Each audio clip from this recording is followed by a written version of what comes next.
안녕하십니까. 뉴스 플러스입니다. 오늘 서울 한낮 최고 기온이 37.8도를 기록하면서 7월 상순 기준 역대 1위를 기록했습니다. 뜨거운 동풍이 불면서 한반도 서쪽 지역 대부분 7월 날씨로는 기상 관측 이래 오늘이 가장 더웠습니다.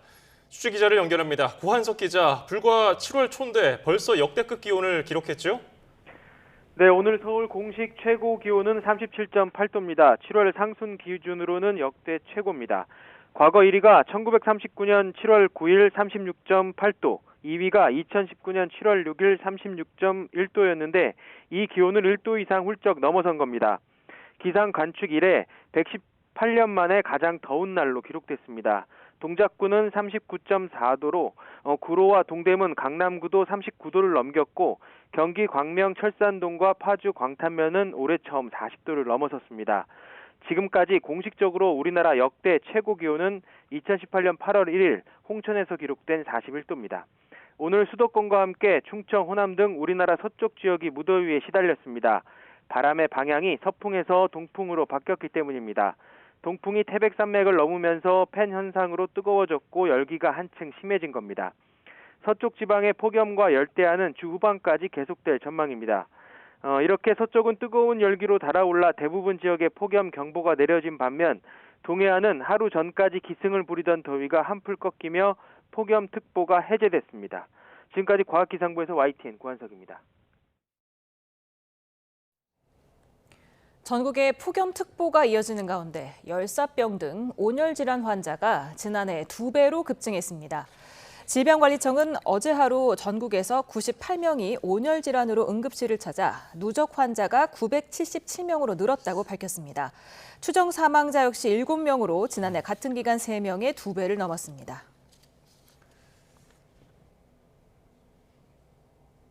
전국적으로 연일 폭염이 이어지면서 가축 폐사가 크게 늘고 있습니다. 중앙재난안전상황실에 따르면 5월 20일부터 어제까지 폭염 등으로 죽은 가축은 13만 7,300여 마리로 집계됐습니다. 지난해 같은 기간보다 4만 5,800여 마리 많은 규모로 폐사한 가축 대부분은 가금류로 확인됐습니다.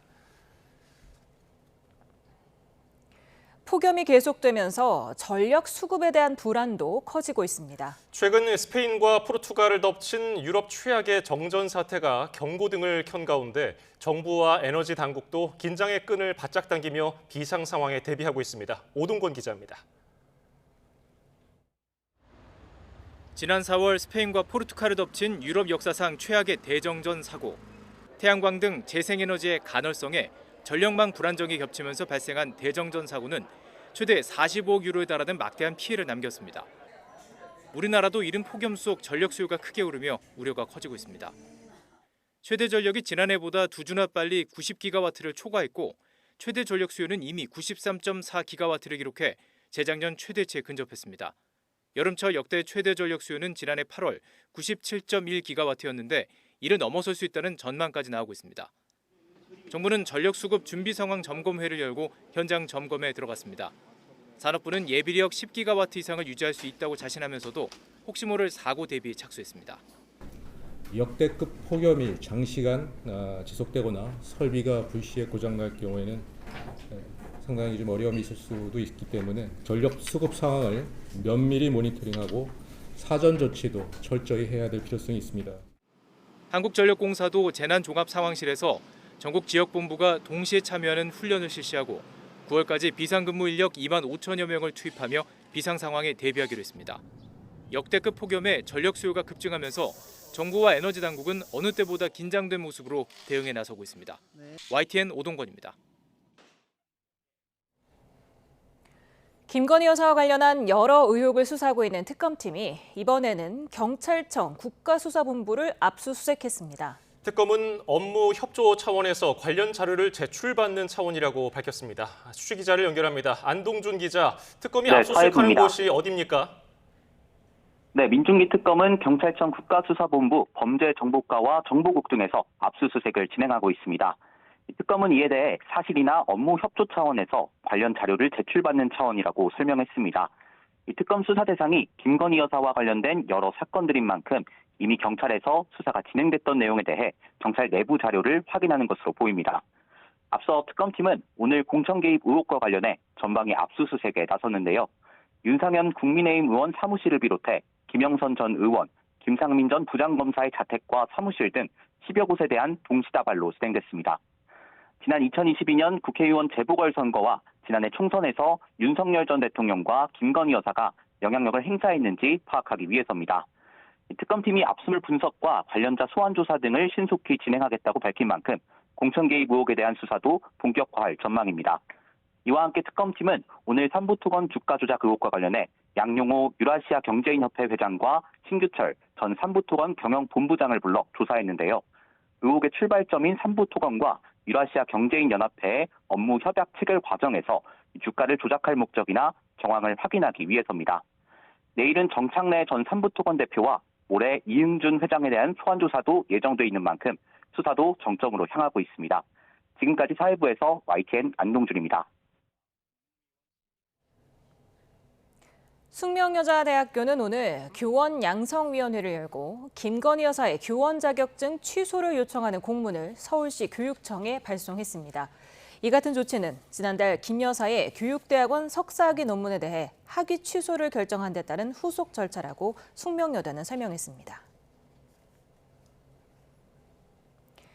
윤석열 전 대통령의 구속영장 실질 심사가 하루 앞으로 다가왔습니다. 윤 전 대통령은 심사를 마친 뒤에 서울구치소에서 발부 여부를 지켜볼 것으로 보입니다. 취재기자를 연결합니다. 임혜진 기자. 네, 내란 특검 사무실이 마련된 서울고등검찰청입니다. 네, 윤 전 대통령 구속 심사가 내일 오후에 열리죠? 네, 그렇습니다. 내란 특검팀은 내일 오후 2시 15분 심사를 앞두고 막바지 준비에 한창입니다. 구속영장 청구서에도 적었던 관련자들의 진술 변화를 중요한 증거인멸 시도 정황으로 내세울 거로 보입니다. 윤 전 대통령이 변호인단 등을 통해 사건 관련자들이 자신에게 유리한 방향으로 진술하도록 회유하거나 압박했다는 내용인데요. 특검은 구속영장 청구서에서 윤 전 대통령이 대통령으로서 막강한 권력을 누렸고 관련자들이 그 권위에 따를 수밖에 없었던 만큼 현재 상태에서는 다른 가담자들에 대해서도 압박을 가할 우려가 크다고 강조했습니다. 내일 심사를 마치고 결과가 나올 때까지 윤 전 대통령이 어디에 머물지도 관심인데 박지영 특검보는 조금 전 언론 브리핑에서 앞서 윤 전 대통령이 수감됐던 서울구치소에서 대기할 것으로 보인다고 말했습니다. 예, 특검이 진술 변화를 어떤 식으로 입증한다는 건지도 구체적으로 전해주시죠. 네, 일단 특검이 대표적으로 내세운 사례는 김성훈 전 경호처 차장과 강의구 전 대통령 부속실장입니다. 김 전 차장은 윤 전 대통령에게 유리한 진술을 해오다가 윤 전 대통령 측 변호인단이 빠진 뒤부터 진술을 바꾼 경우인데요. 비화폰 통신기록 등 증거가 제시되면서 통신기록 삭제, 체포 방해 등 혐의와 관련해 구체적인 진술을 내놓기 시작한 거로 알려졌습니다. 특검은 이런 정황이 윤 전 대통령 측에서 김 전 차장의 진술을 관리한 게 아니냐는 주장을 펼칠 거로 보입니다. 강 전 실장은 그 반대 경우입니다. 윤 전 대통령 측 변호인이 조사에 들어온 뒤부터 검찰 특수본에서 했던 진술을 번복하기 시작한 겁니다. 특검은 영장 청구서에서 윤 전 대통령 측 변호인이 조사에 들어와 강 전 실장의 답변을 유도하거나 검사의 질문을 중단하기를 반복했다며 진술이 오염됐을 가능성을 제기했습니다. 네, 특검 수사의 또 다른 한 축이죠. 외환죄 관련 진행 상황도 전해주시죠.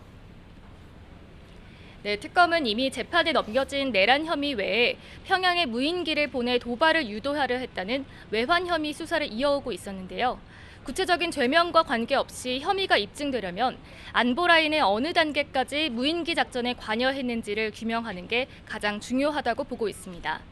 최근 국방부가 무인기 작전을 수행한 이들에게 포상을 했다는 정황이 포착된 데다 합참과 국가안보실이 관여했다는 의혹도 제기되는데요. 외환 혐의는 이번 영장 청구서에 포함되지 않은 만큼 특검은 윤 전 대통령 신병을 확보하고 나면 이 같은 의혹을 집중적으로 들여다볼 계획입니다. 예, 윤 전 대통령 신병이 확보되면 관련자 신병도 줄줄이 확보될 가능성이 있죠?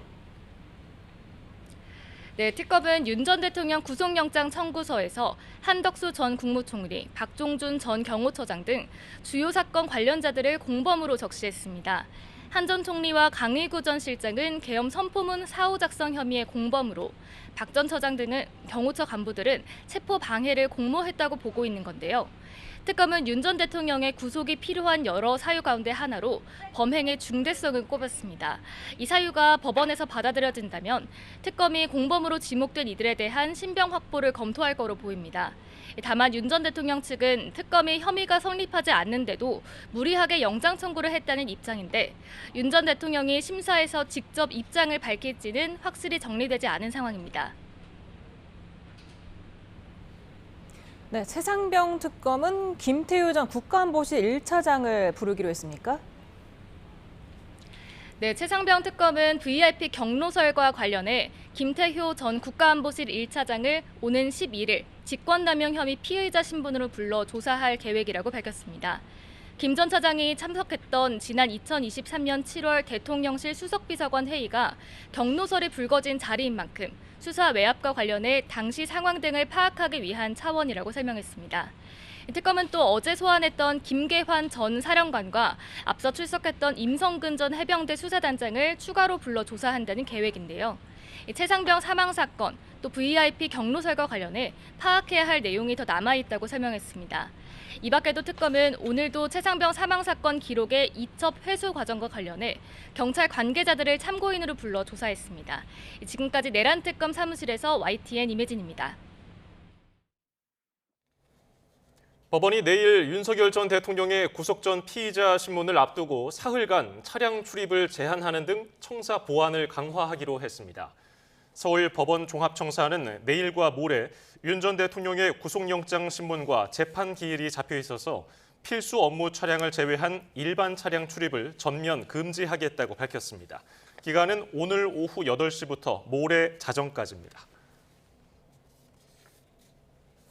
경찰은 내일 윤 전 대통령의 구속영장 실질 심사에 대비해 경력 2천여 명을 배치하고 불법 폭력 행위에 무관용 원칙으로 엄정 대처하겠다고 밝혔습니다. 서울경찰청은 영장 발부 여부가 완전히 종료될 때까지 서울중앙지법 주변에 기동대 30개 부대와 안전펜스 등 차단 장비 350여 점을 배치해서 총력 대응할 계획입니다. 미국이 다음 달 1일부터 우리나라에 25% 상호 관세를 부과하겠다고 통보한 가운데 대통령실이 관계부처와 함께 긴급 대책회의를 열었습니다. 김용범 정책실장은 이 자리에서 조속한 협의보다 국익을 관철하는 게 중요하다며 협상에 만전을 기해달라고 주문했습니다. 용산 대통령실 취재기자를 연결합니다. 정인용 기자, 대책회의 결과부터 전해주시죠. 네, 대통령실은 오늘 오후 1시 관계부처 긴급 대책회의를 열었는데요. 김용범 정책실장 주재로 진행된 오늘 회의에는 외교부와 산업통상자원부 등 유관부처 차관과 대통령실 핵심 참모 등이 참석했습니다. 김 실장은 이 자리에서 당장 관세율이 인상되는 건 피했고 이번 달 말까지 시간을 확보한 만큼 국익을 최우선으로 협상에 만전을 기해달라고 당부했습니다. 특히 조속한 협의도 중요하지만 국익을 관철하는 게 더욱 중요한 가치라며 국내 관련 업종 지원 대책을 차질 없이 이행하고 시장 다변화 등 수출 대책도 보강하라고 주문했습니다. 김 실장은 현재 미국을 방문하고 있는 위성락 안보실장이 귀국하면 정책실과 국가안보실 간 공동회의를 열어 관세 협상 상황을 점검하고 대응책을 협의할 예정입니다. 강유정 대변인은 브리핑에서 다음 달 1일까지 협상의 시간을 얻었다는 데 의미를 두고 있다며 일본이나 말레이시아 같은 경우 1%포인트 관세가 더 올랐는데 우린 최악은 면했다고 진단했습니다. 그러면서 아직 시기는 조율 중이지만 한미 정상회담 등 다양한 외교 채널을 통해 국익에 도움이 되는 방향으로 관세 문제를 해결하도록 노력하겠다고 강조했습니다.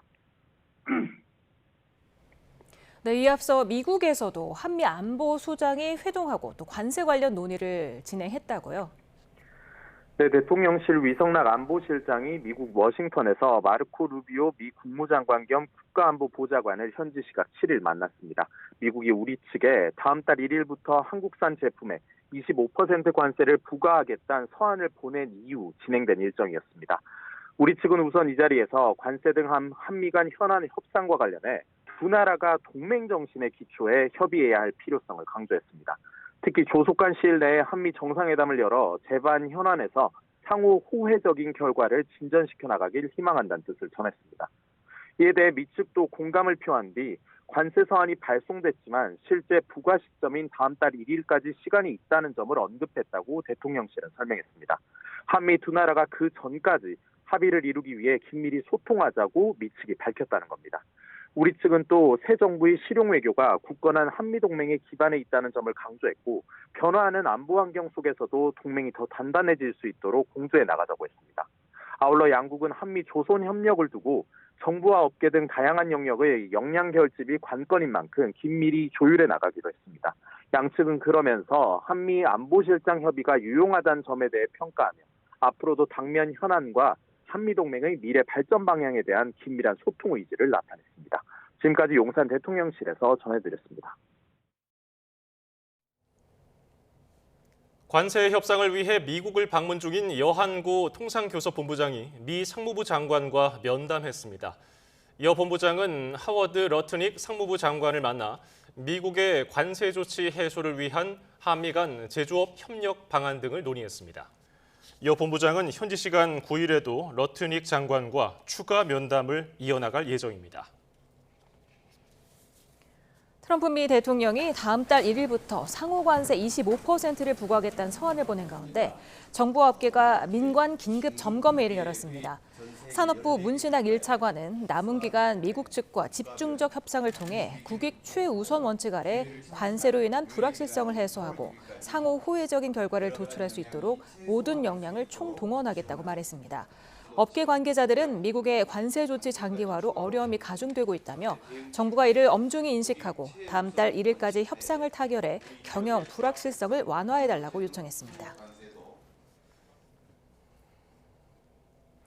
오늘 국무회의를 주재한 이재명 대통령이 비공개 회의 내용을 개인 정치에 활용하지 말라고 경고했습니다. 이른바 방송 3법에 대해 대통령의 지시를 받았다고 한 이진숙 방송통신위원장을 향한 질책성 경고라는 해석이 나왔습니다. 홍민기 기자입니다.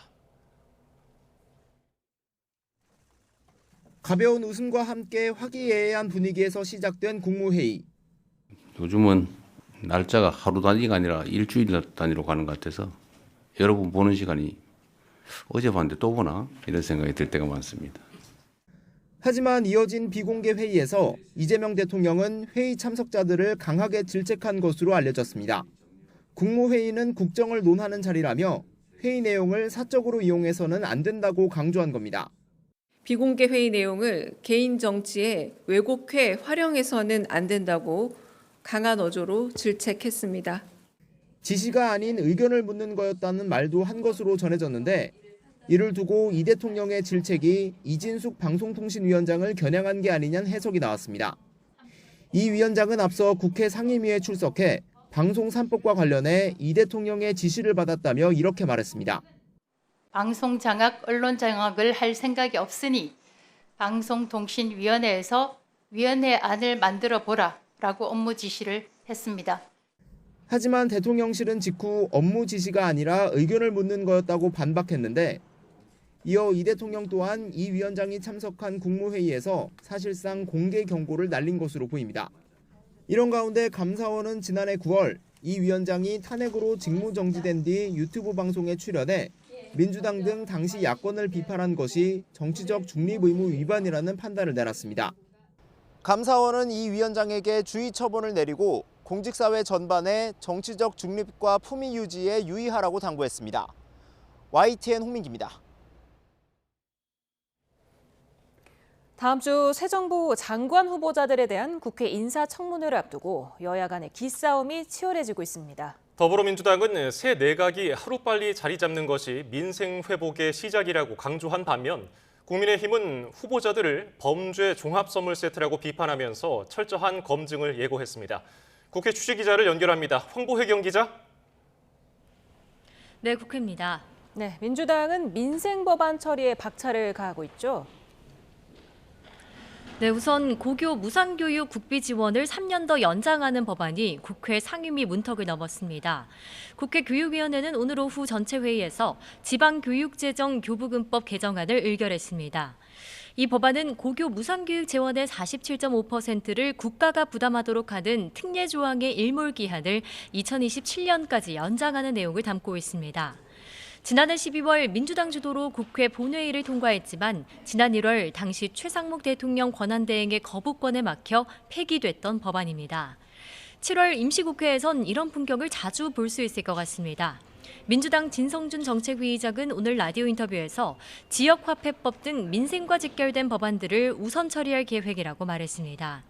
이재명 대통령도 어제 여당 상임위원장단과 저녁 식사 자리에서 민생 입법을 차질 없이 추진해달라고 당부했습니다. 이 대통령은 또 상임위를 통과한 방송3법 개정안을 두고는 방송을 국민에게 돌려드리겠다는 취지가 잘 담겼다며 자신의 뜻과 일치한다고 말한 거로 파악됐습니다.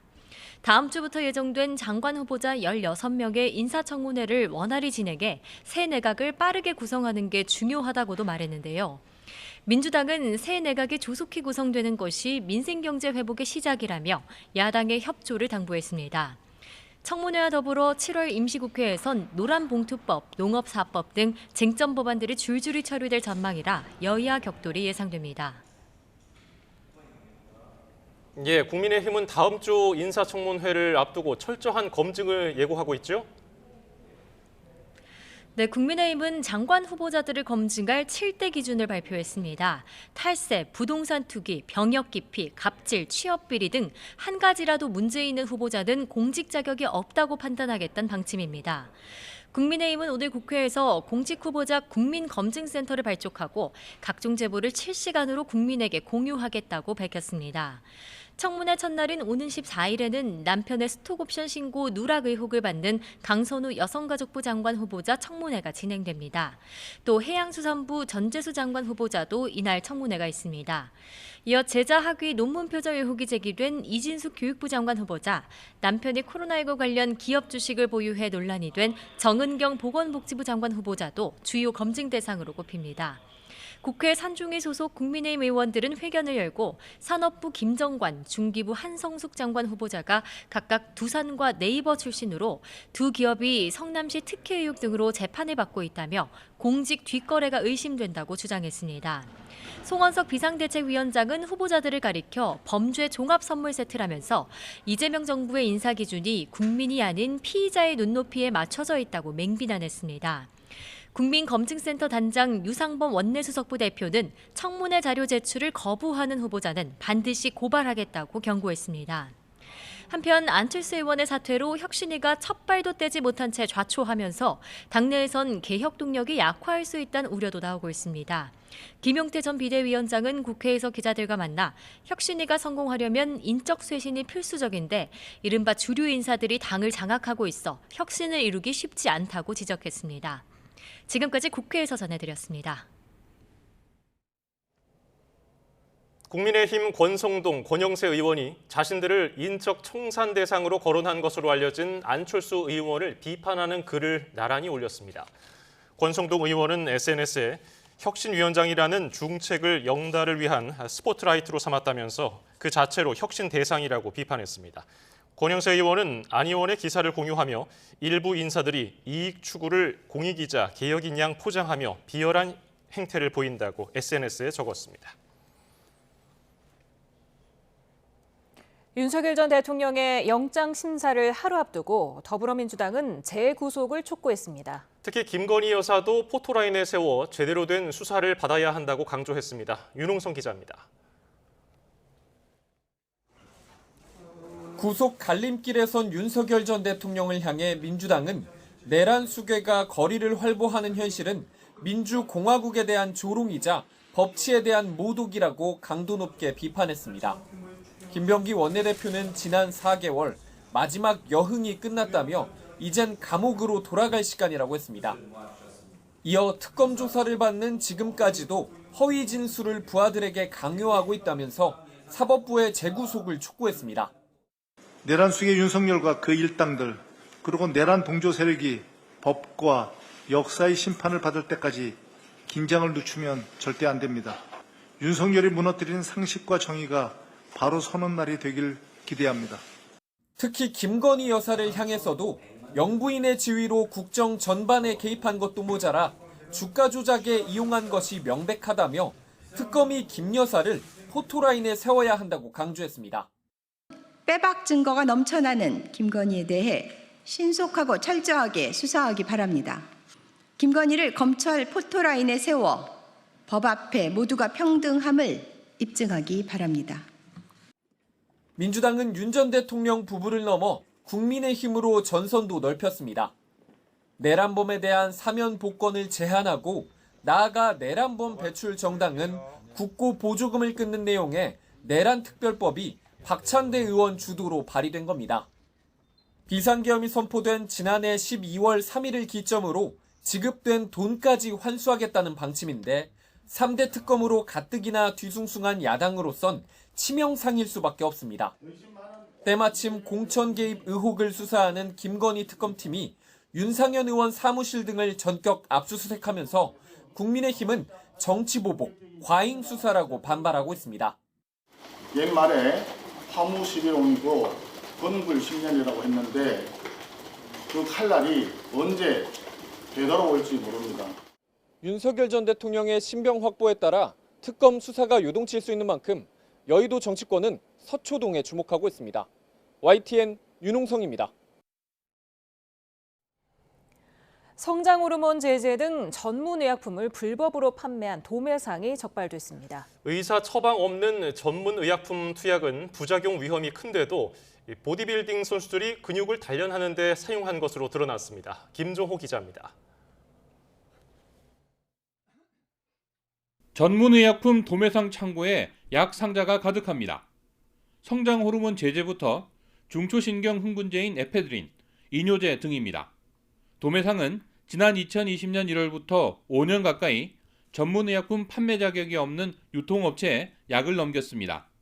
최종 소비자는 보디빌딩 선수들이었습니다. 이른바 근육 키우기에 사용된 겁니다. 식약처는 해당 도매상이 전문의약품 17만 개, 54억 원 상당을 불법 유통한 혐의를 포착했습니다. 약을 수출했다고 당국을 속인 뒤 빼돌린 것으로 의심합니다. 이게 어디에 쓰는 약이죠? 몰라요. 그때 수출 요청해가지고 그래갖고 제가 했는데 어디에 쓰는지 모르세요? 전문의약품인데 뭐에 쓰는 약인지 모르고. 보디빌딩 선수들은 의사 처방도 없이 성장 호르몬 제제를 기본으로 전문의약품을 여러 조합으로 섞어가며 투약한 것으로 드러났습니다. 전문의는 부작용을 경고합니다. 종양이 빨리 커져요. 너무 과량 사용하게 되면 거인증 있죠? 말단비대증. 그게 생길 수 있죠. 식약처는 도매상 대표와 직원 등 3명을 검찰에 넘기고 범죄 수익 1억 8천만 원 상당을 압수했습니다. YTN 김종호입니다. 맨홀에서 작업 중 실종됐다가 숨진 채 발견된 노동자가 가스 중독으로 사망한 것으로 추정된다는 국과수 1차 소견이 나왔습니다. 인천경찰청은 이같이 밝히고 이번 사고와 관련해 12명 규모의 전담 수사팀을 구성했다며 현장에 있던 노동자 2명에 대한 참고인 조사를 진행한 데 이어 발주처와 하청업체 관계자들과 소환 조사 일정도 조율하고 있다고 설명했습니다. 인천의 맨홀에서 작업하던 노동자 1명이 숨지고 1명이 심정지 상태로 발견된 사고와 관련해 노동당국이 신속한 수사에 나서기로 했습니다. 고용노동부는 인천 맨홀 사건의 다단계 하도급 과정에서 중대재해처벌법과 산업안전보건법 등을 어긴 부분이 있는지 엄정하고 신속하게 수사할 계획입니다. 또 유사 사고 재발을 막기 위해서 질식사고 위험이 큰 사업장 긴급 점검에 나서고 관계부처와 협의체를 구성하기로 했습니다. 일본은 10년 전 군함도를 세계문화유산으로 등재하면서 조선인 강제동원 사실도 알리기로 했는데요. 이 약속이 제대로 지켜지지 않고 있어서 우리 정부가 유네스코에서 다시 한번 공론화하려던 계획이 무산됐습니다. 외교전에서 일본에 밀렸다는 평가 속에 대통령실도 유감을 표명했습니다. 홍선기 기자입니다. 정부는 올해 유네스코 세계유산위원회 정기회의에서 일본의 군함도 문제를 다시 한번 정식 의제로 다룰 계획이었습니다. 10년 전 군함도를 세계문화유산으로 등재할 당시 일본이 조선인 강제동원 등을 설명하겠다는 약속을 지키지 않고 있기 때문입니다. Japan is prepared to incorporate appropriate measures into the interpretive strategy to remember the victims such as the establishment of information center. 그러나 이 문제를 정식 의제로 채택하는 데 일본이 반대하고 나섰고 위원국들을 대상으로 표결에 붙인 끝에 일본 입장이 받아들여졌습니다. 우리 정부는 TF를 꾸려 표결 상황까지 고려하고 총력 대응했지만 일본의 물밑 작업에 밀린 겁니다. 외교전에서 패했다는 지적이 나오자 대통령실까지 나서서 의제 채택이 무산된 건 유감이라는 입장을 밝혔습니다. 외교부는 비록 유네스코 의제 채택은 무산됐지만 일본과의 양자 논의 등을 통해 약속 이행을 촉구할 것이라고 밝혔습니다. 앞으로도 양자 및 다자 차원에서 일본이 세계유산위에 관련 결정과 스스로의 약속을 성실히 이행할 것을 지속 촉구해 나갈 예정입니다. 그러나 국제사회의 압박을 덜어낸 일본 입장에서 오히려 지금보다 더 소극적으로 나올 것은 분명해 보입니다.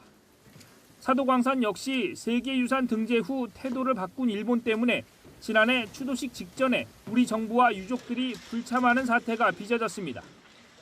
올해도 일본이 약속한 추도식의 7, 8월 개최는 물 건너간 상황인데 번번이 약속을 어기는 일본에 맞서 외교 전략 점검이 필요해 보입니다. YTN 홍성기입니다. 조선 전기에 그려진 불화와 부처님의 가르침을 금가루로 옮겨 쓴 고려시대 경전이 일본에서 국내로 돌아왔습니다.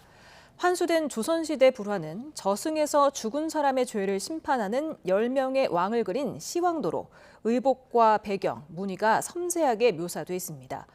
고려경전은 1334년 부처님의 가르침을 담은 화엄경을 청색종이 위에 금가루 악교풀을 이용해 필사한 것으로 보존 상태가 매우 양호합니다.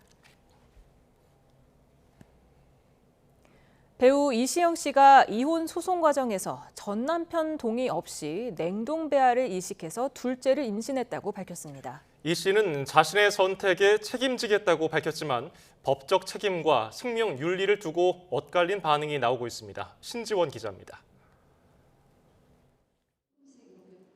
배우 이시영 씨가 둘째를 임신했다고 밝혔습니다. 아이의 친부는 지난 3월 결혼 8년 만에 이혼한 전 남편입니다. 이시영 씨는 결혼 생활 중 시험관 시술로 둘째 아기를 준비하는 과정에서 수정된 배아를 이식받지 않은 채 시간이 흘렀다며 이혼 소송으로 법적 관계가 정리될 때쯤 배아의 냉동 보관 만료 시기가 다가왔고 배우자 동의 없이 이식을 결정했다고 설명했습니다. 또 보관 기간이 다 되어가는 배아를 도저히 제 손으로 폐기할 수는 없었다며 어떤 질책이나 조언도 받아들이겠다고 밝혔습니다.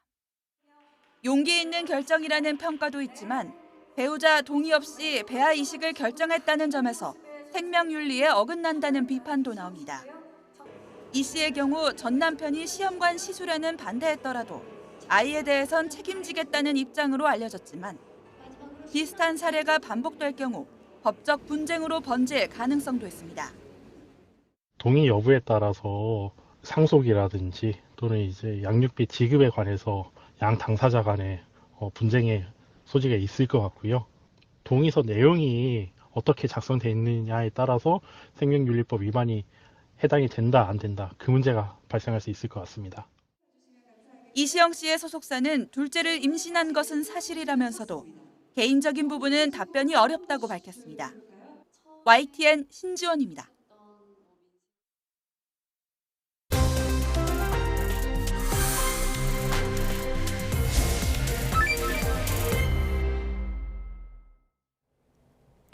이슈플러스 오늘의 전국 상황 조기현 더불어민주당 법률위 부위원장 이준우 국민의힘 대변인과 살펴보겠습니다. 어서 오세요. 반갑습니다. 안녕하세요. 네, 윤석열 전 대통령의 구속 전 피자신문 하루 앞으로 다가왔습니다. 지금 민주당 의원들은 구속을 확신하고 있는 분위기던데 지금 변호사이시잖아요. 네. 어떻게 예상하고 계십니까? 저도 거의 발부가 확실하다고 보는데요. 지금 사실 내란죄로 기소돼서 재판을 받고 있는데 구속이 취소된 상황이 이례적인 거죠. 그렇게 그만한 중대범죄고 그 전후 과정에서도 사실 증거 인멸의 정황들이 계속 나오고 있었음에도 불구하고 이 구속 일시 계산이라는 그 형사소송 사상 전례 없는 조치로 지금 구속이 취소된 상태인데 그 이후에 이제 지금 별개의 혐의입니다. 특수공무집행 방해라든가 직권남용, 또 허위공문서 작성 등등의 범죄 사실 자체도 중대합니다. 게다가 관련돼서 이 김성훈 경호처 차장이라든가 강의구 부서실장의 진술에 관여되거나 압박이 있거나 회유가 있었다는 것도 경찰 수사 과정 그리고 최근에 특검 조사 과정에서 확인이 된 바가 있습니다. 그러니까 범죄의 중대성이라든가 증거인멸 우려, 또 이번에 특검은 전직 대통령의 신분임에도 불구하고 윤석열 전 대통령이 지난 수사 과정에서 보여준 여러 가지 행태들을 보면 도주 우려가 있다고까지 했습니다. 그 도주 우려를 굳이 뭐 필요성으로 언급하지 않더라도 이미 범죄의 중대성이라든가 증거인멸 우려만으로도 뭐 어떤 사건, 이 정도 사건이면 당연히 발급되는 게 맞는 사건이기 때문에 절대 다수가 당연히 발급될 가능성이 높다고 보고 있는 겁니다. 예, 국민의힘에서는 어떻게 보고 있습니까? 저는 좀 다르게 보고 있습니다. 영장 청구할 때 총 66쪽이라 그러던데요. 그중에 16쪽을 구속 필요성에 대해서 상당히 길게 할애해가지고 구속영장을 청구했다고 합니다. 그만큼 구속 사유에 대해서 자신이 없어서 이렇게 길게 설명한 것이 아닌가 일단 생각이 들고요. 첫 번째 구속 사유가 세 가지가 크게 있는데요. 근데 주거에 불안정이 있어야 됩니다. 근데 윤석열 전 대통령이 무슨 찜질방에 돌아다니면서 주무시거나 이런 건 아니지 않습니까? 주거지가 확실하지요. 증거인멸, 지금 압수수색 통해 가지고 모든 증거가 확보된 상태이고 관련자들도 지금 수사를 받고 있거나 재판을 받고 있는 상태입니다. 도주 우려 얘기하시는데 지금 수십 명의 경호관들에게 둘러싸여 있습니다. 그리고 1층 상가에만 내려가도 실시간으로 언론에 보도가 되고 국민들의 목격에 되어서 SNS에 올라오는데 도주할 가능성 저는 거의 없다고 봅니다. 그럼에도 불구하고 출국 금지시켰다는 것은 제가 보기에는 그냥 망신주기가 아니겠는가라는 생각을 합니다. 그리고 구속 취소된 핵심 사유는요. 지난번 이겁니다. 시간과 날짜 그것도 이유가 되지만 핵심 사유는 그게 아닙니다. 내란 혐의를 수사할 수 있는 수사 권한이 없는 공수처가 영장을 청구했기 때문에 이거는 계속 문제가 될 수밖에 없다. 앞으로 항소라든가 상고라든가 심지어는 재심까지도 일어날 수 있는 일이기 때문에 근원적인 문제가 해결되지 않았기 때문에 저는 구속영장이 계속 이제 좀 발부되기는 어렵지 않겠느냐. 근원적인 문제가 해결되지 않은 상태이다. 그런 말씀드립니다. 네. 구속영장이 발부되게 되면 윤 전 대통령이 서울구치소에 구금되는 거잖아요. 그렇기 때문에 박지원 민주당 의원이 서울구치소에서 3년 살아봤는데 얼마나 더운지 아냐. 거기 에어컨이 없어서 조그만 선풍기가 있는데 시간이 되면 꺼진다. 아마 오늘 저녁에 윤석열 전 대통령이 에어컨에서 자는 마지막 날이 될 거다. 이렇게 얘기를 했는데 아직도 에어컨이 없습니까? 네, 서울구치소는 없는 게 맞을 겁니다. 지금 서울 기온이 38도에 육박하거든요. 굉장히 고통스럽죠. 그러니까 서울구치소에 수감 중인 이 피의자나 피고인을 접견을 가면 여름이 가장 힘들다고 합니다. 더군다나 최근에 서울구치소가 과밀이어서 안 그래도 뭐 그 냉방 시설이 전혀 안 돼 있는 상태에서 선풍기만 의존하는데 사람이 빽빽하기 때문에 일반 수용실은 그런데 아마 윤석열 전 대통령 경우에는 거의 독방으로 될 가능성이 있기 때문에 그보다 조건은 낮겠지만 이 정도 더위면 사실 수감 생활을 하기가 상당히 힘들 겁니다. 아마 그래서 내일 영장 발부 가능성이 매우 높다는 걸 고려하면 박지원 의원 말대로 편안하게 밤을 보낼 수 있는 날이 오늘이 마지막일 것이다. 그것은 내일 청구된 영장이 발부 가능성이 매우 높다는 것을 그런 방식으로 말씀하신 것 같습니다. 예. 자, 그리고 어제 또 관심을 받았던 내용이 총기를 휴대한 채로 순찰을 해라. 이 지시가 있었다는 건데 윤 전 대통령 측은 사실 무근이라고 했거든요. 구체적으로 어떤 얘기입니까? 윤석열 전 대통령이 경호처에다가 총을 보여줘라. 그럼 경찰들이 좀 두려워할 것이다. 라는 식의 얘기를 했다는 말이 나왔습니다. 근데 이거는 사실관계를 확인해 봐야 됩니다. 어떤 맥락 속에서 나왔느냐, 실제로 그런 말을 했느냐 확인이 필요한 거고요. 이런 대화가 있을 수는 있겠죠. 경찰이 만약에 체포영장을 집행하러 오면서 무기를 들고 오면 어떻게 되느냐. 그러면 경호처에 있는 매뉴얼에 따라서 대응을 해야 되지 않겠느냐. 그럼 경호처에 있는 매뉴얼에는 총기 사용이 가능하게 돼 있죠. 그런 의미에서 그런 맥락 속에서 나온 대화를 짜집게 해가지고 저렇게 얘기가 됐을 수도 있는 겁니다. 그래서 실제로 어떤 대화였는지는 좀 더 확인이 더 필요해 보이고요. 그리고 지금 지금 김성훈 이제 전 경호차장이 좀 말이 바뀐 거 아니냐라는 얘기가 나왔다고 하는데 이거는 사실 좀 확인이 필요합니다. 왜냐하면은 어떤 객관적인 증거가 나와서 그걸 인정할 수밖에 없는 그런 상황이었는지 아니면 특검에서 회유를 해서 입장을 바꾸게 된 건지 그리고 만약에 입을 열었다고 하면 어떤 내용으로 입을 열었는지 이거 아무것도 지금 확인된 게 없습니다. 그런 상황이기 때문에 단순히 뭔가 입을 열었다 이 하나만 가지고 어떤 윤석열 전 대통령에 대해서 굉장히 불리한 증거가 나왔다 이렇게 또 보기는 어려운 상황 같습니다. 네. 특검은 윤 전 대통령 변호인단이 그 영장 청구서를 유출했다는 정황에 대해서도 내일 주장할 것으로 보이는데 이게 구속영장 실질 심사에 영향을 미칩니까? 뭐 직접적인 어떤 구속의 사유로 볼 수는 없지만 주요하게 구속의 필요성 관련해서 특검이 청구한 영장 청구서의 내용을 보면 증거 인멸과 관련된 내용들이 많습니다. 그 과정은 윤석열 전 대통령에 의한 것도 있지만 변호인단이 김성훈 전 차장과 강의구 부속실장 변호인을 겸하고 있던 시기가 있었습니다. 그때 진술과 그 이후의 진술이 달라진 점을 들어서 주요 공범이라든가 참고인 그 피의자에 대해서 실질적 진술에 대한 회유 압박을 계속하고 있는 것으로 보인다는 정황을 영장 청구서에 기재를 했습니다.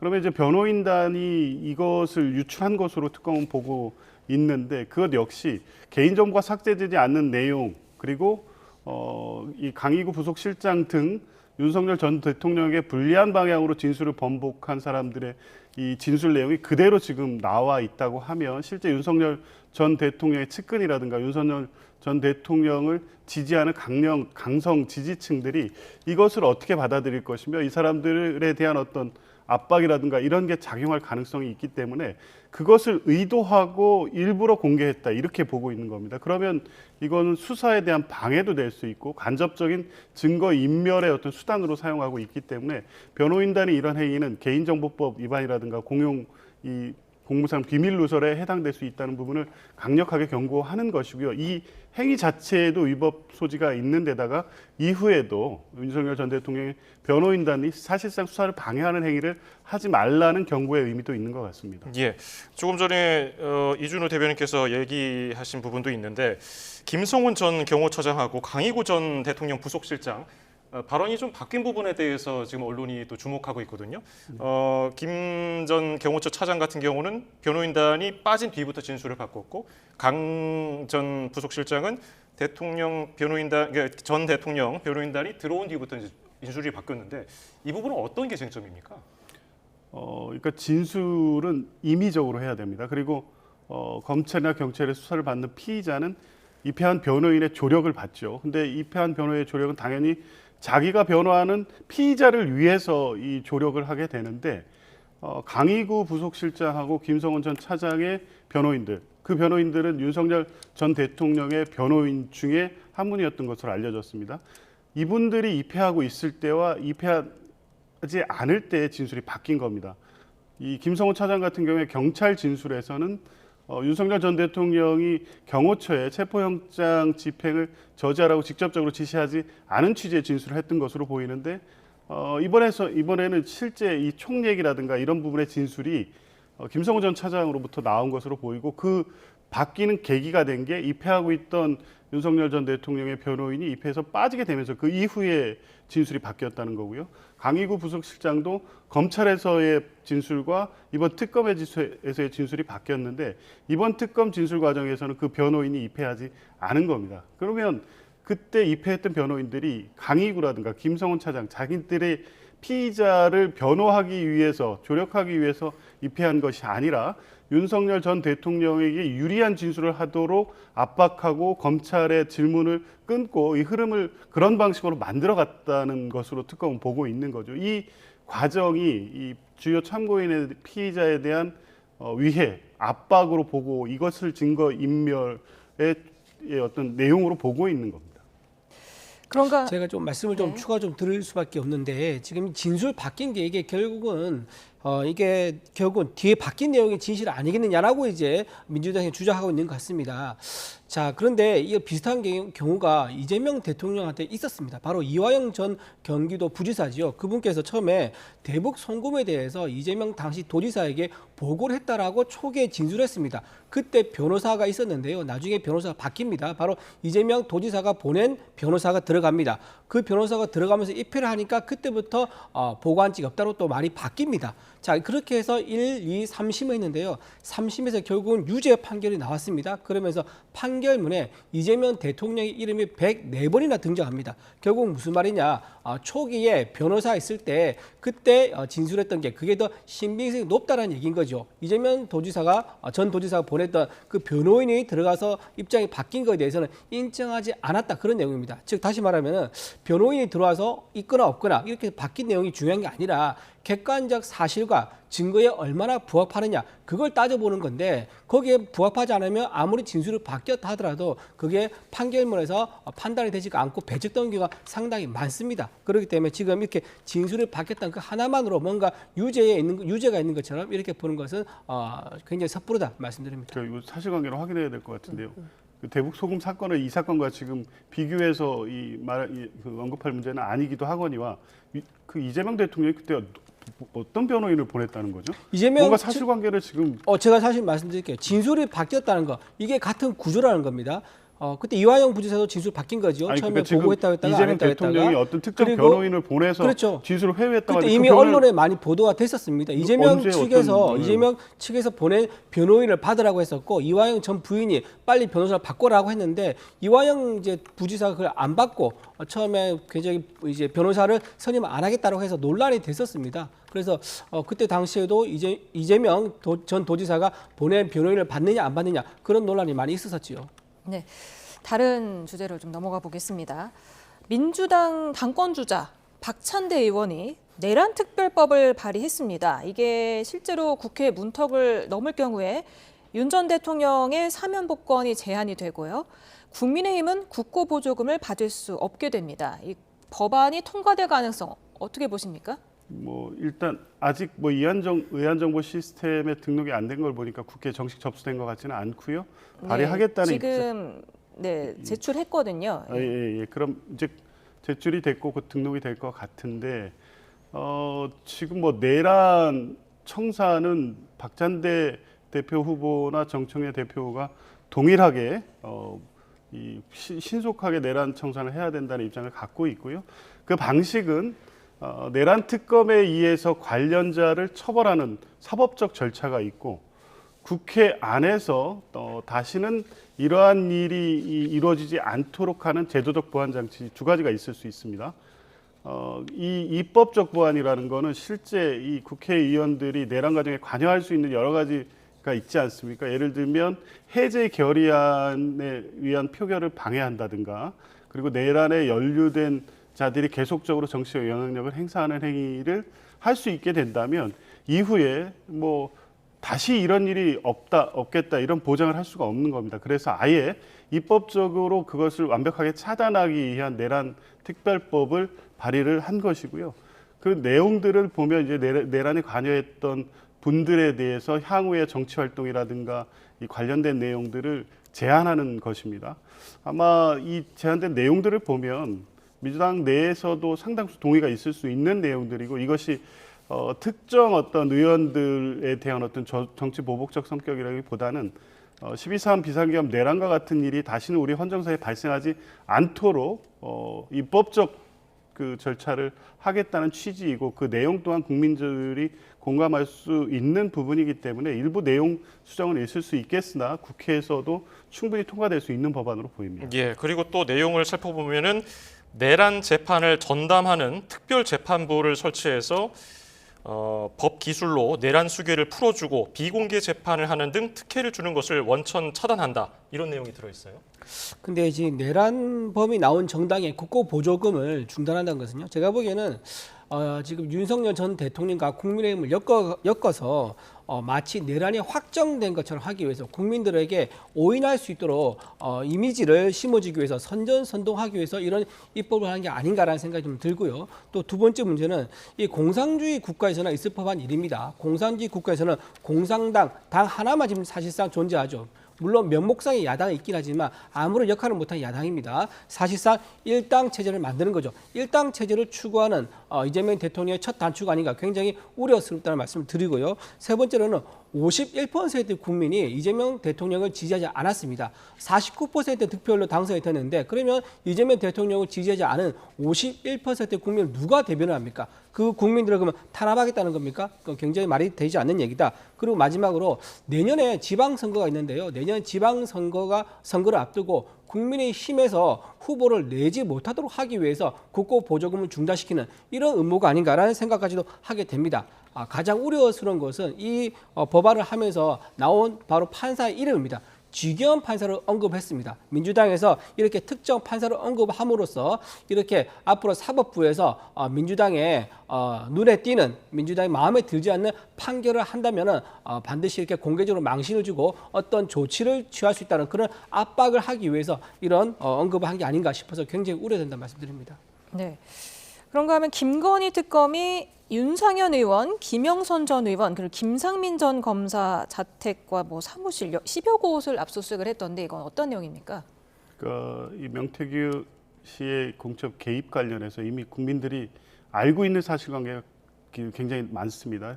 직접 전화해서 도와달라 했고 그때 윤상현 의원이 이 공천관리위원장이었죠. 근데 실제 이 공천 과정에 명태규 씨가 개입해서 직접 영향력을 행사했다는 녹취록이 이미 공개된 바 있고요. 관련해서 공천 과정의 여러 단계에서 윤석열 전 대통령, 김건희 여사가 관여됐다는 확인된 사실들이 분명히 있습니다. 아마 김건희 특검은 20일간의 준비 기간을 거치면서 이미 확보된 증거라든가 관련된 진술에 대해서 충분히 검토를 했을 것으로 보이고요.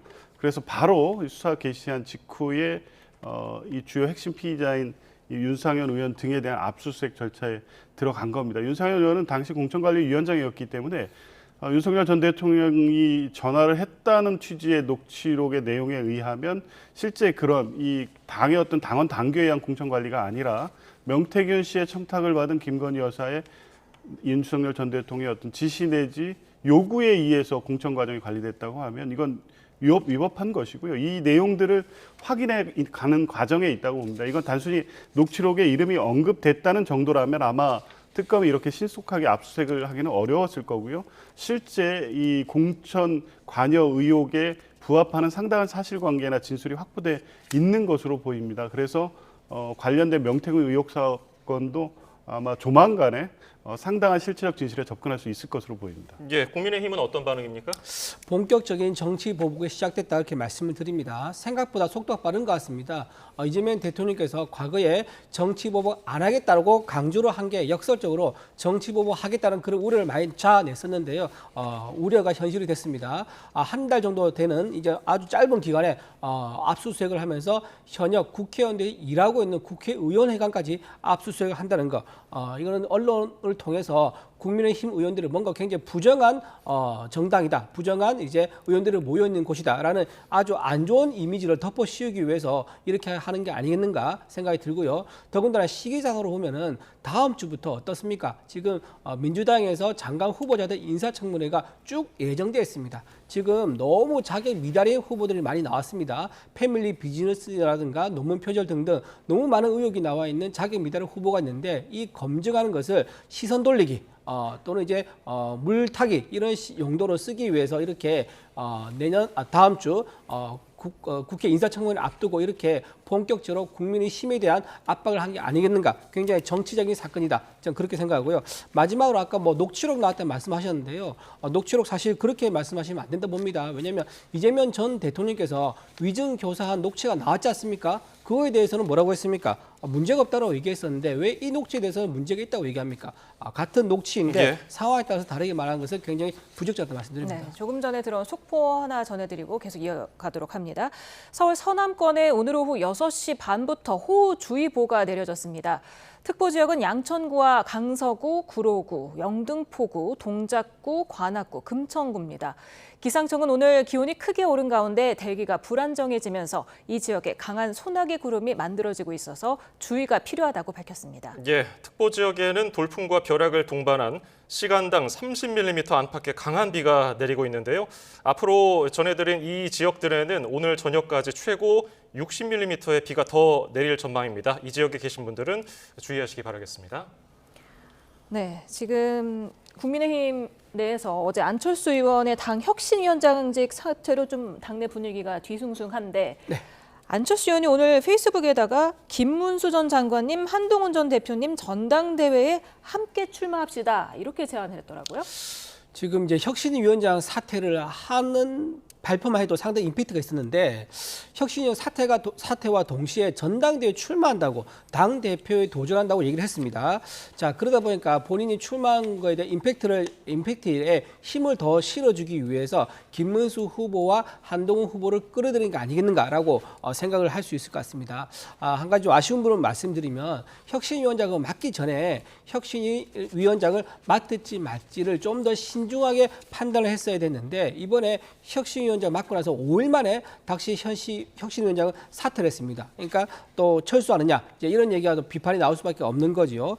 또 그리고 당권에 도전한 이유가 혁신을 위해서라고 했는데요. 혁신위원장을 하면서도 혁신을 할 수가 있습니다. 그럼에도 불구하고 당권 도전의 명분으로 또 혁신을 내세웠다는 거 이게 조금 당원들에게 어떻게 설득력 있게 다가갈 수 있느냐라고 말씀드리고 하나 아쉬운 부분은 그러면서 이제 권성동 의원 소위 쌍권이라고 그러죠. 쌍권에 대해서 출당 조치라는 아주 강력한 제안을 했다고 합니다.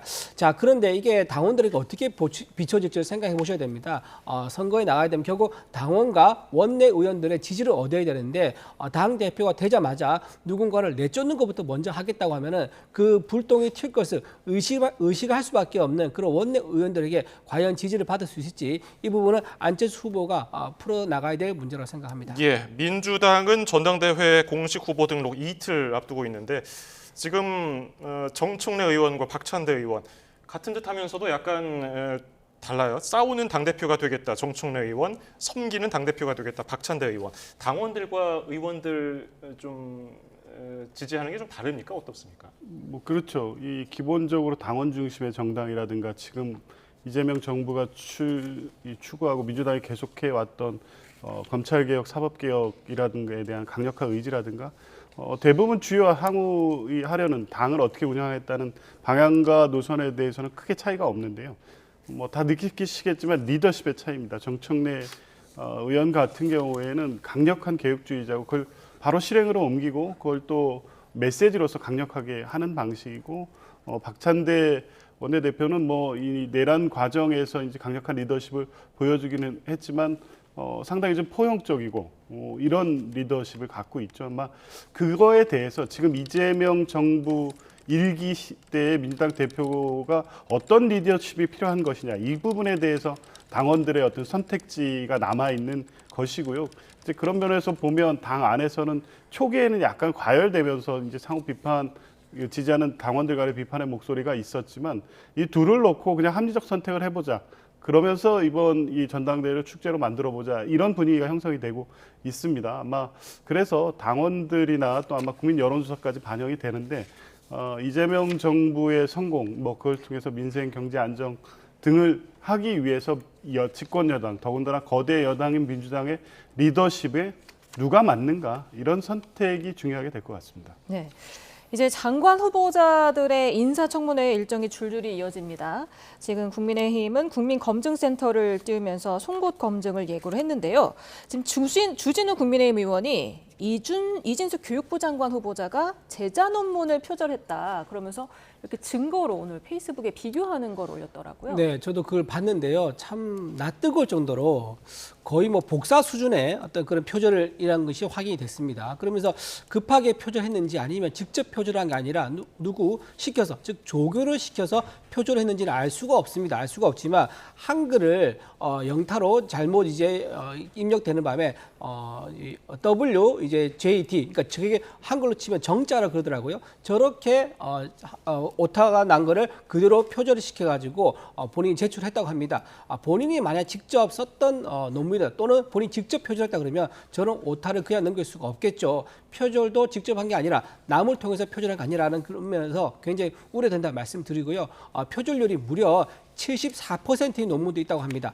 트로트 가수 홍진영 씨가 논문이 74% 표절률이 나왔었죠. 그분은 교육자도 아닙니다. 연구자도 아니고요. 그런데도 불구하고 그 표절 논란 때문에 가수 생활을 한동안 중단했습니다. 자, 그럼에도 불구하고 전문 교육자라고 할 수 있는 교수 출신의 교육부 장관 후보자가 뻔뻔하게 74%의 논문 표절률에도 불구하고 100년 대계 교육부의 수장이 되겠다는 것은 국민들을 우롱하는 처사라고 굉장히 우려된다고 말씀드립니다. 예, 뭐 이 후보자 외에도 국민의힘에서는 벼르고 있는 부분이 좀 있는 것 같더라고요. 어떻게 다 모두 통과될까요? 어떻게 전망하십니까? 저는 지금까지 나온 정도의 의혹 제기만으로는 부적격하다고 보기는 어렵다고 봅니다. 혹시 논문 표절 관련해서 보셨습니까? 그것도 일단 확인을 해보니 이 후보자가 이 총장 임용 과정이 있지 않습니까? 그때 충남대에서 연구윤리검증위원회에서 이 논문 관련해서 표절 관련 내용들을 다 검토를 했는데 그때 부적격이 없다는 의견이 있었다는 겁니다. 아마 그러니까 몇 가지에서 지금 뭐 표절 얘기 74% 얘기하시는데 이게 챗GPT로 이렇게 돌려보면 그렇게 나오는 수치인 것 같은데 실제 논문 표절 기준이 그 정도에 해당되는지에 대해서는 아직 상세한 검토는 이루어지지 않았고요. 그래서 인사청문회에서 이 부분을 충분히 소명할 수 있다고 하니 뭐 지켜보면 될 리 같고요. 나머지 후보들과 관련해서도 이게 몇 가지 자극적인 어떤 단어를 통해서 뭐 적격하지 않은 것처럼 공격만 하고 있는데 김민석 총리 때도 보면 몇 가지 뭐 재산 관련된 의혹들을 계속 주장을 했지만 사실상 어떤 이 한방 정확하게 이 부적격하다는 국민 여론을 끌어낼 만한 정도의 어떤 검증 과정을 만들어내지 못했습니다. 그러니까 국민의힘이 주도했던 청문회가 맹탕 청문회가 된 거 아니겠습니까? 지금 나오는 정도는 물론 이제 초기여서 이후 자료 제출을 받고 하면 또 다른 내용, 또 세부적인 내용이 더 나올 수 있겠지만 지금 이 정도의 국민의힘의 공세라면 국민들이 그 정도 문제를 가지고 장관, 국무위원 자격이 없을까? 저는 의문을 가질 수밖에 없고 그래서 지금 정도의 분위기라면 대부분 무난하게 통과될 수 있지 않을까 그렇게 기대합니다. 이진수 후보자의 두 딸이 미국으로 조기 유학을 갔던 것도 지금 주진 의원이 지적을 했던데 지금 초중고등학교에 대한 식견이 부족하다는 지적을 받고 있는 데다가 이제 자녀를 국내 공교육에 맡기지 않았다는 겁니다. 그렇죠. 예, 본인이 교육부 장관을 하겠다는데 정작 본인은 자식 교육을 어디서 보냈죠? 미국에서 보냈다고 합니다. 그러니까 중학교 시절부터 아이를 데리고 간 것처럼 보이는데 한국 교육보다는 미국 교육이 더 선진화된 교육이다라고 생각했기 때문에 본인이 아이들을 남겨두고 한국에 들어와서 교수 생활을 했다는 거 아니겠습니까? 한국 교육을 신뢰하지 않는 사람이 한국 교육의 미래를 얘기한다고 이건 어불성설이다 말씀을 드리고요.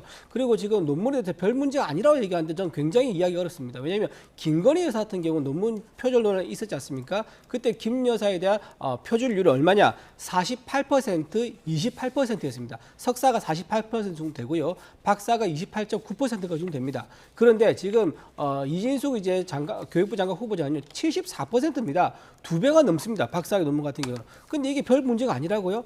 지금 여기는 다 침묵하고 있고 김 여사가 논문 표절했을 때는 정말 큰일 난 것처럼 굉장히 공격을 많이 했는데 이런 내로남불 과거가 생각납니다. 조국 대표의 위선을 감싸주던 그 정당의 결과가 어떻게 됐습니까? 저는 이번에 더불어민주당의 이 무리한 감싸기가 결국은 역풍을 불러올 것이다 생각합니다. 예, 반론 기회 역시 똑같은 횟수로 드리겠습니다. 최근까지도 김건희 여사의 논문 표절 아니라고 옹호하지 않으셨나요, 국민의힘이? 그걸 내로남불이라고 표현할 건 아니고 문제가 있으면 당연히 지적하고 이게 학자로서의 양심 또 기본적으로 표절에 허용될 수 있는 범위를 벗어난 어떤 논문이라면 당연히 문제가 되겠죠. 아직 그게 확인되지 않았는데 이 공식 실제 논문 표절의 어떤 기준에 해당되는지에 대한 상세하고 근거 있는 어떤 검토 자료 없이 그냥 막 돌려본 정도의 내용을 가지고 74%라고 단정적으로 얘기할 건 아니고요. 뭐 늘 이제 그 민주 진보 진영 집권에서 장관들 인사청문회 때 외국만 갔다 하면 진보의 위선이라고 얘기하는데 민주당이나 진보 계열 인사들은 외국에 유학 보내면 안 됩니까? 그리고 그 본인의 어떤 유학 과정에서 있다가 거기에 가서 남게 돼서 공부를 한 것으로 보이고요. 이제 그 경우가 그렇게 공부를 하겠다는 의지가 있어 그거를 한국의 교육부 장관을 하려는 분이 아이들은 미국에서 공부시켰냐 이렇게 윤리적으로 비판을 할 수 있지만 그게 무슨 위선이라든가 한국 공교육에 대한 불신이라든가 어떻게 그렇게 연결시켜서 단정적으로 얘기할 수 있겠습니까? 그 부분은 윤리적으로 비판할 수 있는 부분과 그걸 위선이고 잘못됐고 한국 공교육에 대한 불신이라고 그렇게 비판할 문제는 아니라고 봅니다. 예, 알겠습니다. 오늘 말씀 여기서 줄이죠. 조기현 민주당 법률위 부위원장, 이준우 국민의힘 대변인이었습니다. 감사합니다. 감사합니다.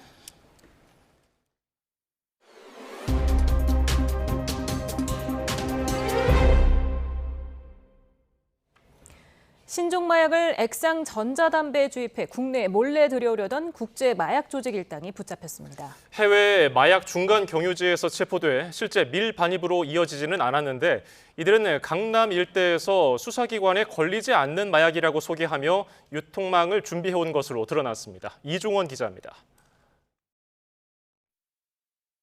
인천공항에서 모습이 포착된 30대 남성. 지난달 19일 말레이시아 현지에서 검거된 국제 마약 조직 총책 싱가포르인 A씨입니다. A씨 등 일당 4명은 신종 마약 애토미데이트를 국내에 대량 밀반입하려 한 혐의를 받고 있습니다. 환각 효과와 중독성을 극대화하기 위해 코카인과 혼합해 액상형 전자담배에 주입한 뒤 매월 2만 개씩 우리나라로 몰래 들여와 유통하려 한 것으로 조사됐습니다. 검거 과정에선 50만 명이 동시에 투약할 수 있는 시가 23억 원어치의 합성마약 카트리지 4,900여 개가 압수됐습니다. 지난 2023년 이른바 롤스로이스남 사건으로 알려진 애토미데이트는 의사 처방이 필요한 전신 마취제입니다. 특히 불법으로 제조될 경우 성분과 함량이 불분명해 자칫 사망 등 치명적인 결과를 낳을 수도 있습니다. 그러나 총책 A씨는 서울 강남에서 사업가 행세를 하며 싱가포르 유학 경험이 있는 학생들에게 접근해 수사기관에 걸리지 않는 마약으로 소개하며 은밀히 유통망 구축을 준비한 것으로 드러났습니다. 국정원은 전자담배가 흔하게 이용되는 국내 여건에서 심각한 위협이 된다고 판단해 이들의 경유지인 말레이시아로 유원을 급파해 현지 수사당국에 핵심 정보를 제공했다고 설명했습니다. 또 신종 마약을 국내에 대량 밀반입하려던 국제 마약 카르텔을 해외에서 선제적으로 무력화한 첫 사례라며 국제범죄 조기경보 활동을 빈틈없이 수행할 방침이라고 강조했습니다. YTN 이종원입니다. 돈만 내면 무제한 투약해주는 방식으로 프로포폴을 불법 판매한 의사 등 의원 관계자 7명이 1심에서 모두 실형을 받았습니다. 서울중앙지방법원은 오늘 마약류관리법 위반 등 혐의로 재판에 넘겨진 의사 A씨에게 징역 4년과 벌금 1,000만 원을 선고했습니다. 또 A씨가 근무한 의원의 개설자에게도 징역 4년과 벌금 1,000만 원을, 상담실장과 간호조무사에게도 각각 징역 3년과 징역 2년 등을 내렸습니다. 재판부는 환자를 보호해야 할 지위에 있는 의료업 종사자들이 오히려 범죄 조직을 결성하고 역할을 분담해서 범행했다고 지적했습니다. 무더위 속에 전국 곳곳에서 공장 등 화재가 잇따랐습니다. 사건 사고 소식 권준수 기자가 보도합니다. 대형 컨테이너가 놓여있는 공장에서 시뻘건 불길과 새까만 연기가 치솟습니다. 경기도 파주에 있는 폐의류 선별 공장에서 불이 났습니다. 공장에서 일하던 근로자 17명이 바로 대피했고 인명피해는 발생하지 않았습니다. 다만 불이 빠르게 번지며 공장 3개 동을 태웠습니다. 인천에서는 고속도로 지하차도를 달리던 1.5톤 화물차에 불이 났습니다. 운전자가 빠져나오며 다친 사람은 없었지만 지하차도 안에 연기가 차면서 편도 3차로 통행이 한때 전면 통제됐습니다. 소방당국은 화물차 적재함에서 불이 난 것으로 보고 화재 원인을 조사하고 있습니다. 소방 헬리콥터가 물을 싣고 빠르게 날아갑니다. 경북 경주에 있는 야산에서 불이 난 겁니다. 산림당국은 1시간 30여 분 만에 불을 끈 뒤 정확한 피해 규모를 조사하고 있습니다. 인천에 있는 금속 제조 공장에서도 화재가 발생해 직원 5명이 빠르게 대피했습니다. YTN 권준수입니다. 무척 뜨거운 날씨가 이어졌습니다. 서울 등 곳곳에서 7월 상순 기준으로 118년 만에 가장 높은 기온을 기록한 가운데 경기도 광명시 철산동과 안성시 양성면, 파주시 광탄면이 올해 들어 처음으로 40도를 넘어서기도 했는데요. 내일도 서울 낮 기온이 36도, 광주 36도까지 오르는 등 폭염경보가 내려진 서쪽 지역을 중심으로 찜통 더위가 계속되겠습니다. 현재 수도권에 돌풍과 벼락을 동반한 강한 소나기가 내리는 곳이 있는데요. 밤까지 내륙 곳곳에 기습적으로 소나기가 지날 수 있겠고 내일은 제주도와 경기 서해안, 경북 남부 동해안에만 한때 소나기가 지날 뿐 대체로 맑은 날씨가 이어질 전망입니다. 날씨 정보였습니다.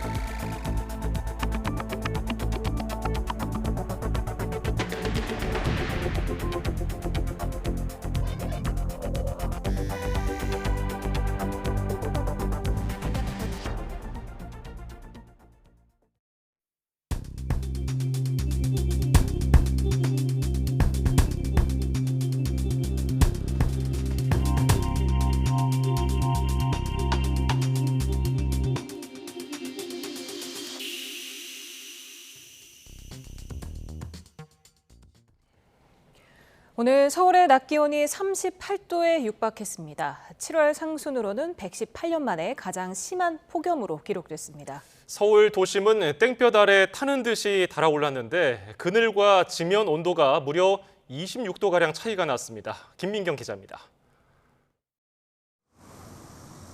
강한 햇빛에 달궈진 아스팔트가 흐릿하게 출렁이며 뜨거운 기운을 내뿜습니다. 숨이 막힐 듯한 더위. 가만히 있어도 땀방울이 맺히고 시원한 물을 마셔도 좀처럼 가시질 않습니다. 가만히 서 있어도 저는 땀이 날 정도로 굉장히 덥네요. 동남아에서 느꼈던 그런 더위로 우리나라가 바뀌어가고 있는 것 같다, 그런 느낌이 들었어요. YTN 취재진이 아스팔트 위에 올려놓은 프라이팬에선 햄이 2시간여 만에 노릇노릇 익어버릴 정도였습니다. 서울 기온은 37.8도까지 오르며 118년 만에 7월 상순 최고 기온을 기록했습니다.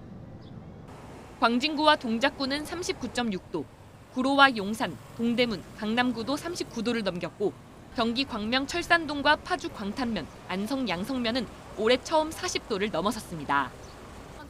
서쪽은 뜨거운 열기로 달아올라 대부분 지역에 폭염 경보가 내려진 반면 동해안은 하루 전까지 기승을 부리던 더위가 한풀 꺾이며 폭염특보가 해제됐습니다.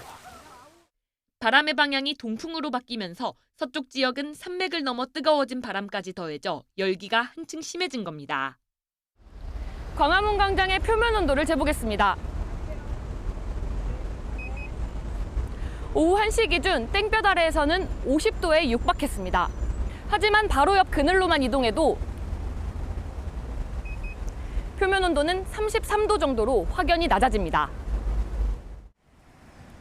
횡단보도 앞 아스팔트는 53.5도로 달아올랐지만 시원한 물이 흐르는 청계천 그늘 지표 온도는 27.6도로 30도 가까운 온도 차이를 보였습니다. 집에 있으니까 너무 더워가지고 그래서 여기 나와보니까 시원하고 다 담으니까 시원하고 좋네요. 문제는 이 같은 숨막히는 폭염이 이번 주 후반까지 이어질 전망이란 점입니다. 9일 수요일 동해상의 고기압을 따라 동풍이 산맥을 넘으면서 더운 공기가 불어드는 서쪽 지역은 35도 이상으로 덥겠고 한낮 땡볕에서는 10분만 서 있어도 탈진할 수 있는 만큼 물, 그늘, 휴식 3가지 기본 수칙을 지켜 온열 질환을 예방하는 게 가장 중요합니다. YTN 김민경입니다. 폭염 속 아파트 공사 현장에서 일하던 20대 외국인 노동자가 쓰러져 숨진 채 발견됐습니다. 무더위 속 야외 작업이 잦은 농촌과 산업 현장은 갈수록 커지는 온열 질환 위험에 비상이 걸렸습니다. 김구루 기자입니다. 경북 구미의 아파트 건설 현장. 하루 전 이곳에서 20대 베트남 국적 노동자가 숨졌습니다. 첫 출근 날 낮 최고 37도를 넘는 더위 속에서 화장실에 다녀오겠다고 한 뒤 돌아오지 못했습니다. 발견 당시 체온이 40도가 넘어 온열 질환으로 숨진 것으로 추정됩니다. 노동청은 사고 현장 작업을 모두 중단시키고 안전 조치가 제대로 이뤄졌는지 살펴보고 있습니다. 예고가 다 끝나고 이제 지적인 상황이었으니까 퇴근하는 거 전부 확인하고 무사하고 확인까지 다 하긴 하는데 어제 갑자기 처음 오는 친구였으니까 저희들도 이처럼 이른 폭염 속 온열 질환 사고가 잇따르는 가운데 야외 작업을 할 수밖에 없는 농촌도 초긴장 상태입니다. 비닐하우스 온도가 40도까지 올라도 때를 놓치면 상품 가치가 떨어져 작업을 멈추기 어렵습니다. 쉴 새 없이 땀을 닦고 얼음물을 얼굴에 가져다 대보지만 열기가 잘 식지 않습니다. 땀이 많이 나고 햇볕에 이렇게 노출되다 보니까는 참 작업하기가 힘들고 날씨가 너무 더우면은 그 열매가 이 물에다 삶은 것 마냥 삶아져 갖고 이렇게 허옇게 이렇게 현상이 일어나고 올여름 들어 지난 7일까지 집계된 온열 질환자 수는 900명을 넘겼습니다. 지난해 같은 기간보다 2배 늘었고 벌써 8명이 숨지는 등 인명피해도 잇따랐습니다.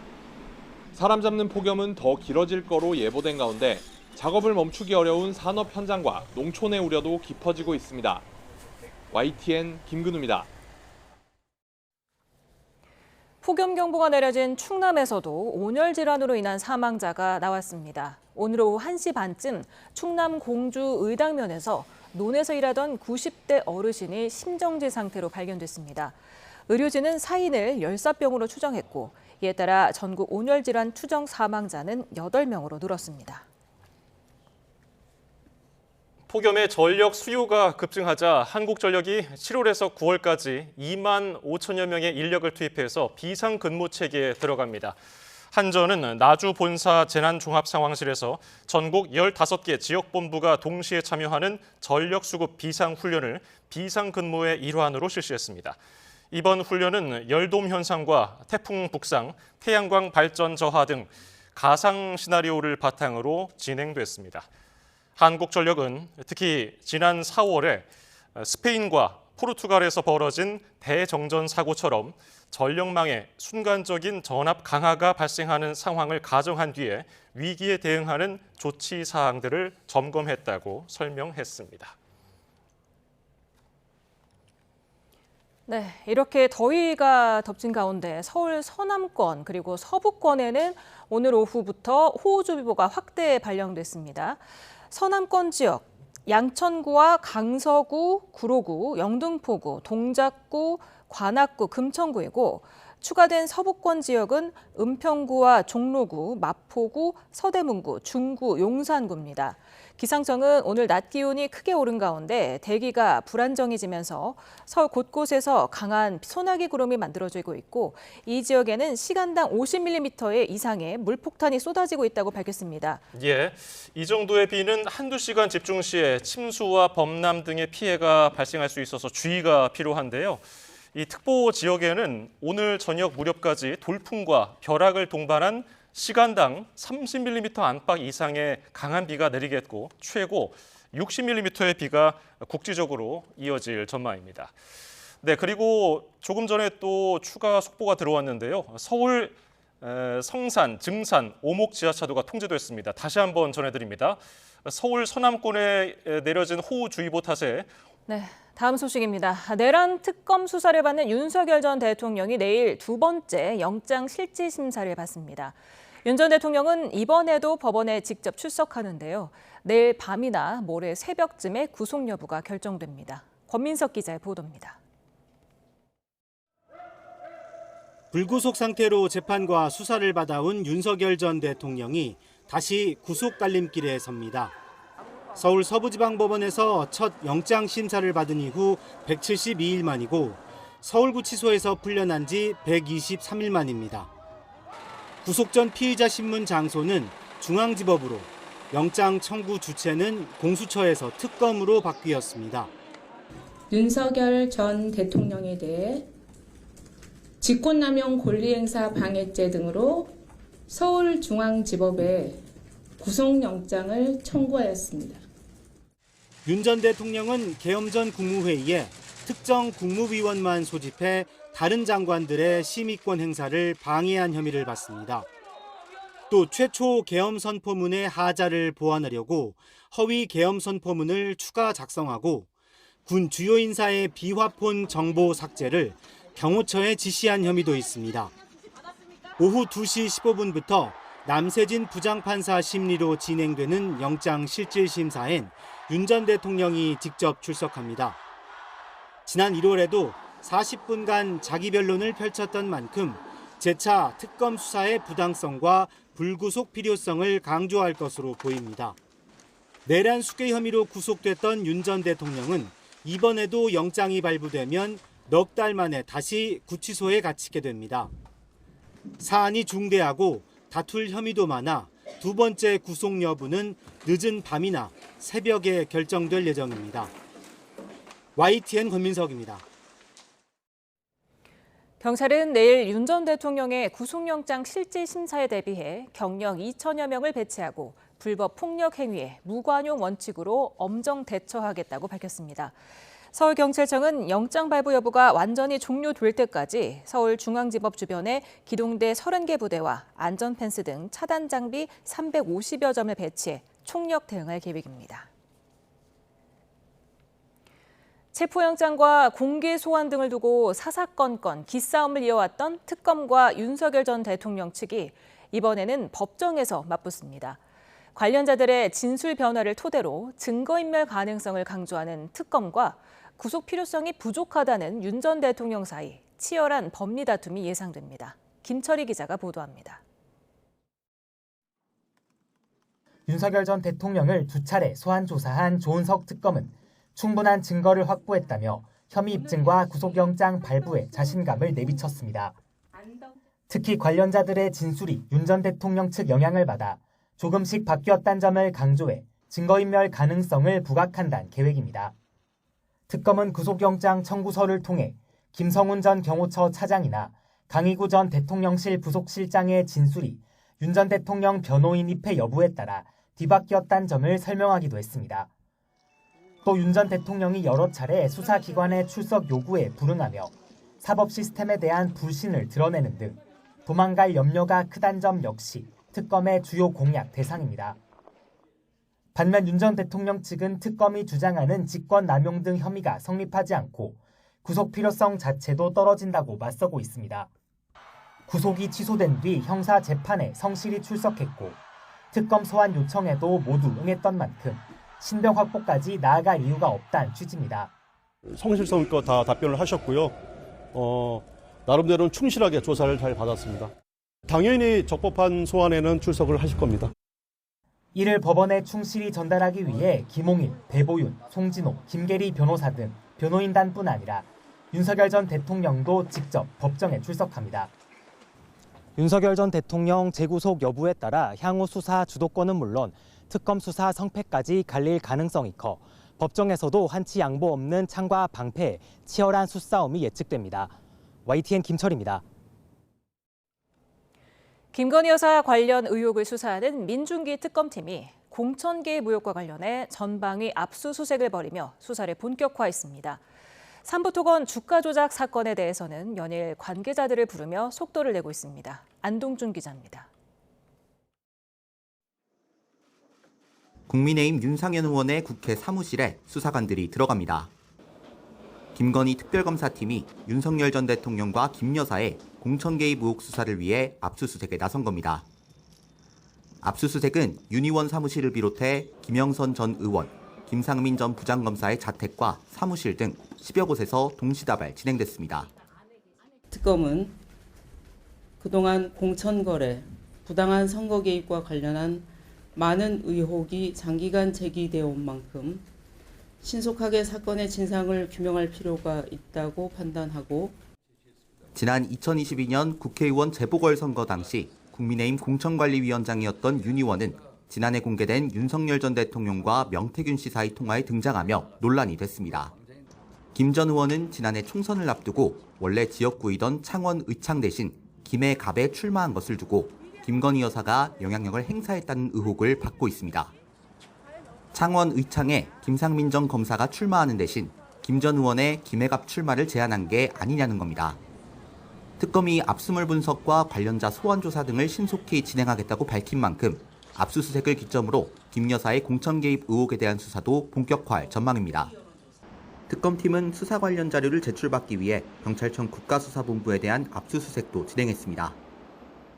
또 가장 먼저 강제 수사에 나섰던 삼부토건 주가 조작 의혹에 대해서도 연일 관계자를 소환해 조사하고 있습니다. 정창래 전 삼부토건 대표와 이응준 회장의 소환 조사도 예정돼 있는데 주가 조작 의혹을 확인하는 것을 넘어 김 여사와의 연결고리도 찾을 수 있을지 주목됩니다. YTN 안동준입니다. 최상병 순직 사건을 수사하는 이명현 특검팀은 오는 11일 김태효 전 국가안보실 1차장을 소환 조사하기로 했습니다. 이른바 VIP 경로서를 본격적으로 들여다보기 위해서인데요. 당시 회의 관련자들에 대한 소환이 잇따를 전망입니다. 임예진 기자가 보도합니다. 최상병 특검팀이 윤석열 정부에서 외교안보 분야 핵심 인사였던 김태효 전 국가안보실 1차장에게 오는 11일 오후 3시 출석을 통보했습니다. 김 전 차장은 이른바 VIP 경로서를 불거진 대통령실 수석비서관 회의에 참석한 인물로 수사 방해, 외압 의혹 관련 직권남용 혐의를 받는 피의자 신분입니다. 당시 수석비서관 회의에서 대통령이 보고받은 내용과 지시한 내용을 포함하여 회의 이후로 최상병 수사 결과에 대한 대통령실 개입이 이루어진 정황에 대해 전반적으로 조사할 예정입니다. 앞서 VIP의 경로를 박정훈 전 해병대 수사단장에게 처음 전달한 것으로 지목된 김계환 전 해병대 사령관을 소환했던 특검의 수사가 VIP 경로서를 정조준하는 모양새입니다. VIP 경로설은 윤 전 대통령이 재작년 7월 31일 회의에서 해병대 수사단의 초동조사 결과를 보고받은 뒤 이런 일로 사단장을 처벌하면 누가 사단장을 할 수 있겠느냐고 경로하며 경찰로의 사건 이첩을 보류시켰다는 의혹입니다. 김 전 사령관과 더불어 또 다른 핵심 의혹인 구명로비 의혹에 연루된 임성근 전 해병대 사단장을 한 차례 조사한 특검은 파악해야 할 내용이 더 남은 만큼 두 사람 모두 추가 소환할 방침입니다. 특검은 조만간 수사 외압 관련 핵심 인물 가운데 한 명인 이종섭 전 국방부 장관도 불러 조사하겠다는 계획인데 모든 의혹의 정점에 있는 윤 전 대통령을 언제 소환할지에 대해서도 관심이 쏠립니다. YTN 임혜진입니다.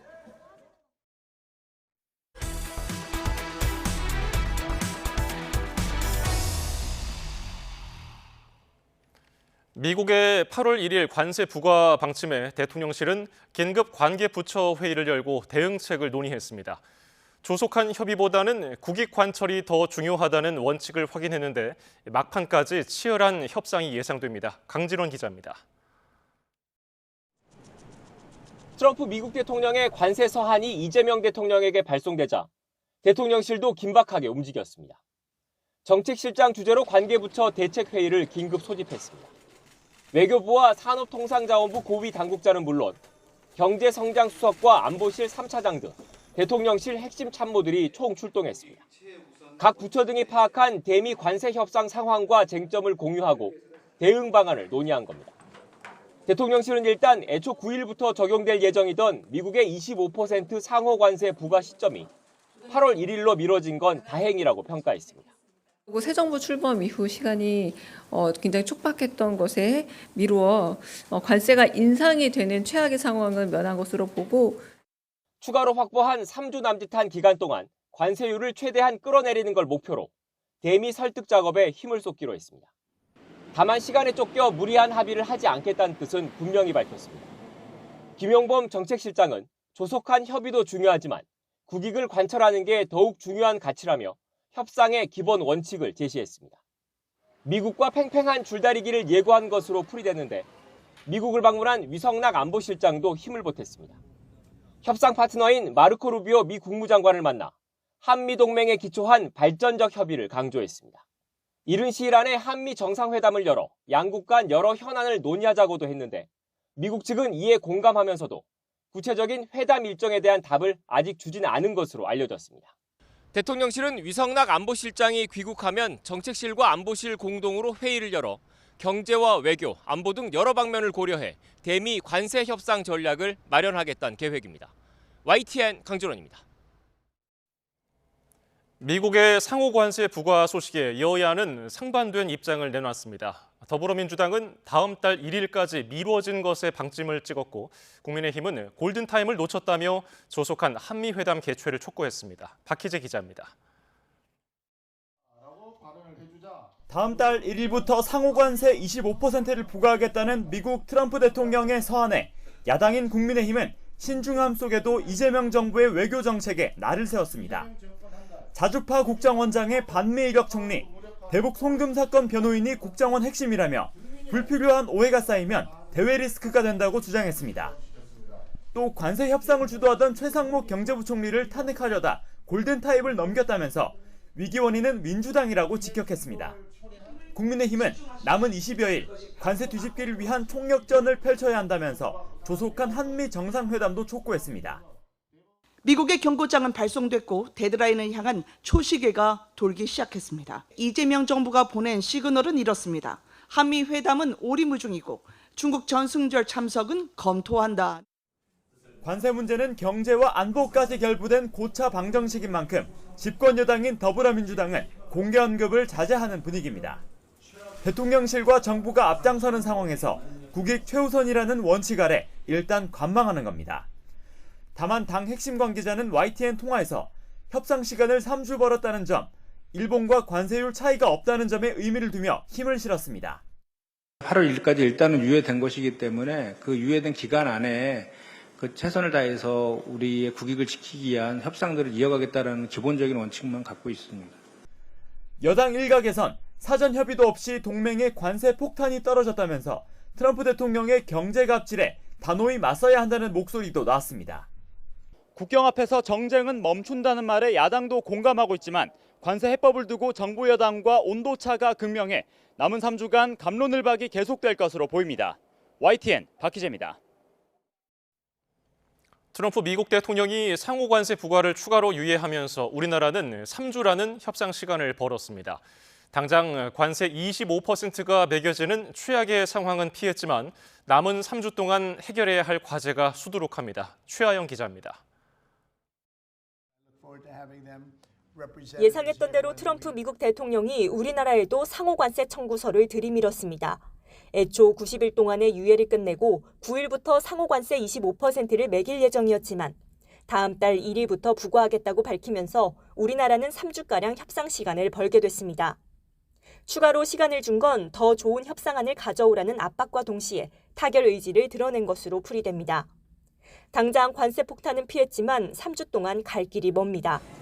농축산물 시장 추가 개방과 구글 정밀지도 반출 허용, 알래스카 액화 천연가스 사업 참여 등 미국이 요구하는 어느 것 하나 쉽게 결정할 수 없기 때문입니다.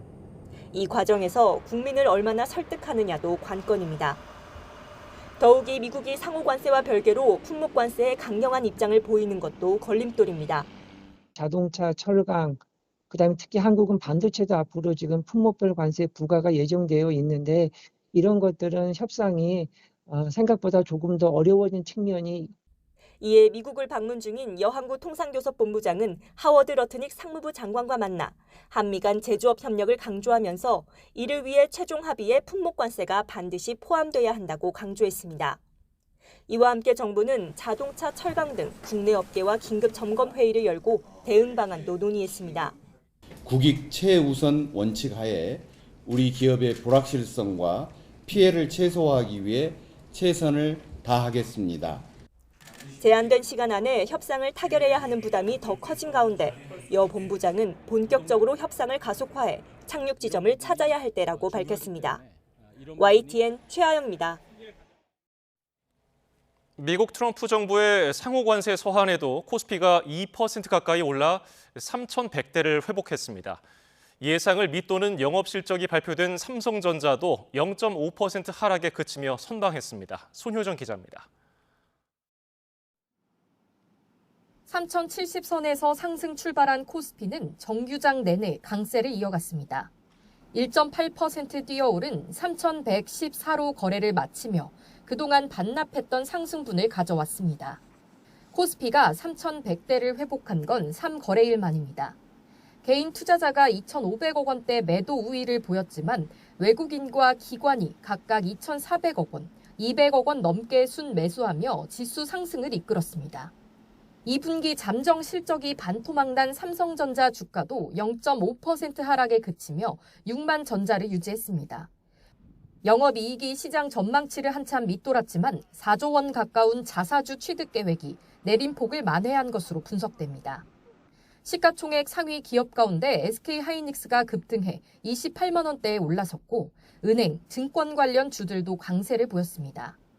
미국 트럼프 정부의 관세 서한이 악재로 작용할 거란 관측과 달리 다음 달 1일까지 협상 여지가 남아있다는 점이 시장의 투자 심리를 되살린 것으로 보입니다.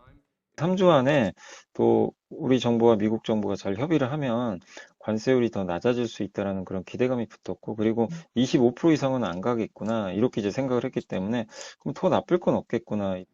코스닥 지수도 개인과 외국인의 매수세에 힘입어 780 중반대에 안착했습니다. 원달러 환율 역시 상호관세 유예 연장 영향으로 오후 3시 반 기준 1367.9원, 전날과 비슷한 수준에서 거래됐습니다. YTN 손유정입니다. 삼성전자 2분기 실적이 시장 전망치를 크게 밑돌았습니다. 미국발 관세 여파가 우리 산업 전반에 그림자를 들이우는 가운데 여전히 부진한 반도체 사업이 실적 감소에 영향을 미친 것으로 보입니다. 황혜경 기자가 보도합니다. 삼성전자 2분기 실적이 시장 기대치를 크게 밑도는 어닝 쇼크를 기록했습니다. 2분기 잠정 매출은 74조 원, 영업이익은 4조 6천억 원으로 지난해보다 각각 0.09%, 55.94% 감소했습니다. 시장 전망치보다도 1조 원 이상 낮았습니다. 2분기 들어 피해가 가시화한 미국발 관세나 글로벌 소비 심리 위축, 환율 하락 등이 원인으로 꼽히고 있지만 무엇보다도 반도체 부문 실적이 저조한 점이 문제입니다. 삼성전자는 AI 칩에 대한 대중 제재로 판매 제약과 재고 충당이 발생해 전분기 대비 이익이 하락했다고 밝혔습니다. 재고 충당은 재고 자산의 가치 하락에 대비해 미리 일정 금액을 손실로 처리하는 것인데 수천억 원 규모를 설정한 것으로 추정됩니다. 다만 삼성전자 측은 개선된 고대역폭 메모리 HBM 제품이 고객별로 평가와 출하가 진행 중이고 하반기에는 비메모리 사업도 점진적으로 수요가 회복될 걸로 보인다면서 실적 개선에 기대감을 드러냈습니다. 삼성 디스플레이 그리고 삼성 스마트폰 모두 3분기가 이제 계절적 성수기이기 때문에 그에 따른 실적 반등은 당연할 것 같고, 여기에 AMD 향으로 HBM3 12단 제품이 3분기부터는 기여할 것으로 예상되기 때문에 반도체 부분의 실적은 2분기를 저점으로 해서 회복되지 않을까. 이와 함께 삼성전자는 주주가치 제고를 위한 3조 9천억 원대 자사주 추가 매입 방침을 공시하고 지난해 밝힌 10조 규모 자사주 분할 매입 계획을 마무리했습니다. 10월까지 장내 매수해 2조 8천억 원어치는 소각하고 나머지는 임직원 상여 용도로 사용할 방침입니다. YTN 황희경입니다. 1분기 가계 여윳돈이 93조 원에 육박해 분기 기준 최대 규모를 기록했습니다. 한국은행 잠정 통계를 보면 개인 사업자를 포함한 개인과 비영리 단체의 1분기 순자금 운용액은 지난 9분기보다 30조 원이 늘어난 92조 9천억 원으로 집계됐습니다. 한국은행은 연초 상여금이 들어오며 가계소득이 증가한 가운데 아파트 신규 입주 물량 감소, 또 소비 둔화 등으로 여유자금이 늘어났다고 분석했습니다.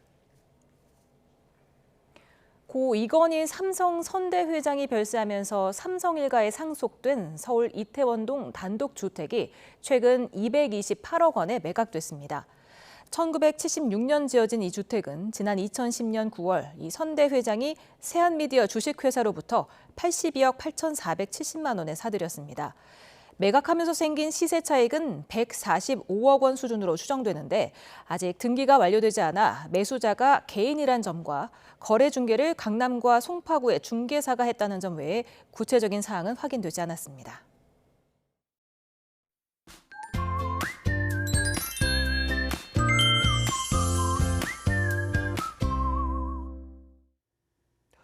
오늘 날씨가 정말 더웠죠. 네, 정말 푹푹 찌는 날씨였습니다. 서울 등 서쪽 곳곳에서는 7월 상순 기준으로 역대 가장 더운 날씨를 보이기도 했는데요.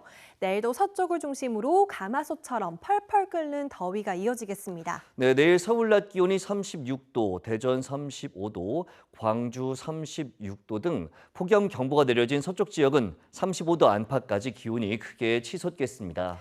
이렇게 푹푹 찌는 서쪽과 다르게 동풍이 부는 동해안 지역은 강릉 28도, 포항이 27도에 그치며 더위가 조금 더 약해지겠습니다. 더위와 함께 자외선에도 주의가 필요합니다. 맑은 하늘이 드러나면서 전국적으로 자외선 지수가 매우 높은 수준을 보이겠습니다. 또 제주도와 경기 서해안, 경북 남부 동해안에는 대기 불안정으로 소나기가 지나는 곳이 있겠습니다. 남은 한 주도 서쪽 지역을 중심으로 35도 안팎의 심한 더위가 이어지겠고 열대야도 계속되겠습니다. 이렇게 밤낮 없는 더위가 이어지면서 심혈관 질환에도 비상이 걸렸습니다. 네, 맞습니다. 땀을 흘리면 몸속에 수분이 부족해지면서 혈액이 끈적해지게 되고 혈전이 생길 위험이 커지기 때문인데요.